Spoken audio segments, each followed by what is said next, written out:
Я, будучи беременная, летел снаряд кассетный, который поражает в воздухе, над головой прям разорвался. Я беременная упала на живот, и мне срочно нужно было в больницу, чтобы посмотрели, все ли в порядке. Вот. Кстати, у малыша на том месте теперь родимое пятно, где я упала. Мы уехали с ребенком, мы в пижаме. И я, и ребенок, когда текали.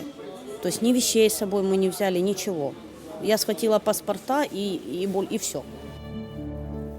А жертвы есть, сколько горя, сколько всего, сколько людей кругом. Это ж... Но у нас жутко. У нас каждый день привозят жертвы. Каждый день. Взрывы, взрывы, взрывы, жертвы, жертвы, жертвы. We've had about 600,000 coming to Moldova because of the crisis. If we would not have been able to transport these and facilitate the transport, this would put the country under very strong strain. The Ukraine crisis has driven the largest displacement that this region has seen since World War II. Our rapid, comprehensive response is essential to managing the humanitarian impact of this crisis, in particular in Moldova, at the very outer edge of Europe. And given the challenges that Moldova faces from a security perspective, from a resource perspective, it's really essential that we're supporting the government of the Republic of Moldova to manage this crisis now.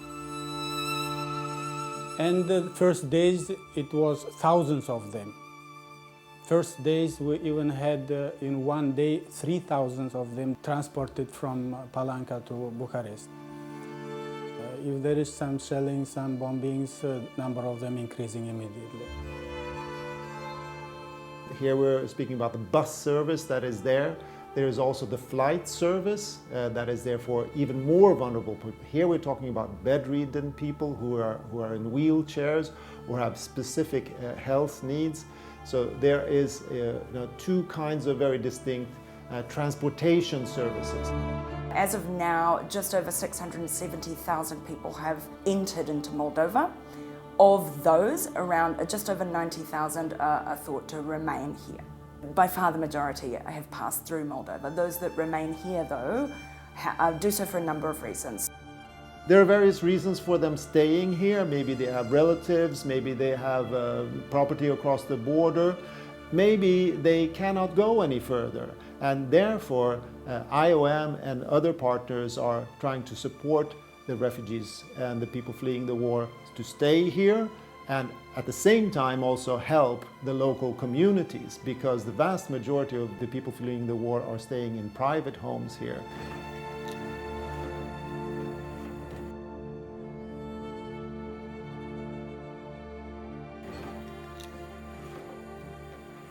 Приехали мы в самом начале войны, это было 4 марта. Очень быстро собрались, все, что было, очень много оставили.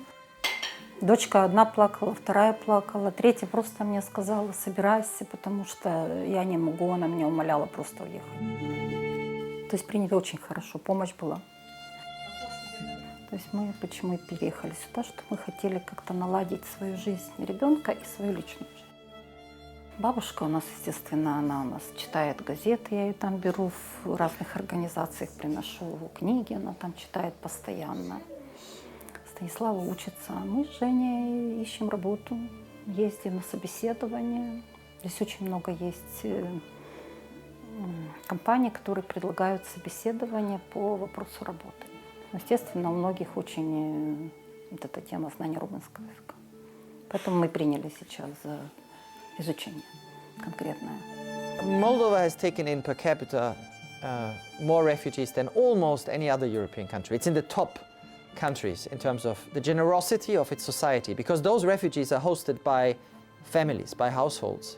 These households are struggling themselves. So supporting refugees, supporting the households financially, supporting the government for the extra costs, and helping relocate refugees from Moldova to other countries in Europe that can cope and have more capacity is crucial. So for them, we're looking at livelihood support, we're providing grants for small business establishment, we're providing training, we're providing transitional shelter support as well, so rental assistance, particularly over the winter months, which are going to be quite difficult this year. And certainly this far into the crisis and this far into displacement, the psychological strain of that does not decrease.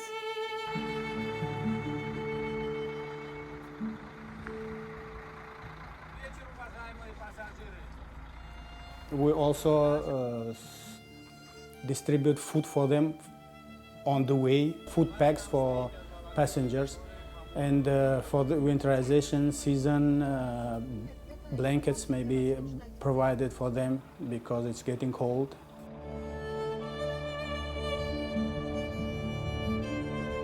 We inform them about such situations when smuggler will use the war situation and start to smuggle people. That's why they trust us, they trust this route, they trust our organization, International Organization for Migration, and other our partners, agencies. What we have in place now is a preparedness to scale up the transportation facilitation for the refugees, decongesting and easing the pressure on the government and the country as a whole. One thing that I'd like to emphasize is the great collaboration between Moldova and Romania. We in IOM, we see really these two countries as a continued protection space. Когда я приеду в Бухарест, да, я очень хочу обратиться, найти работу, какое-то жилье, потому что с ребенком надо где-то жить и обустраивать ее личную жизнь. Самое главное, что там не стреляют. Это самое основное, что есть. Что там тихо, спокойно, и ребенок будет ложиться спать, не говорить о том, что «мама, а мы завтра проснемся». Вот, расти и развиваться, конечно же, и как полноценно, а не как сейчас дети на данный момент, кто подросшие, не ходят ни в школу, ни в сады, и боятся всего, и сидят по подвалам и бункерах. Очень-очень pichalnică. Războiul din Ucraina a fost o adevărată provocare pentru instituțiile statului, de aceea suportul partenerilor este foarte important, inclusiv și al Organizației Internaționale pentru Migrație. Și anual noi am examinat nu mai mult de 100 de cereri, adică noi ne-am pomenit cu un val mare de activități pe care noi nu le-am așteptat și deci nu am putut să facem prognoze pentru aceste activități.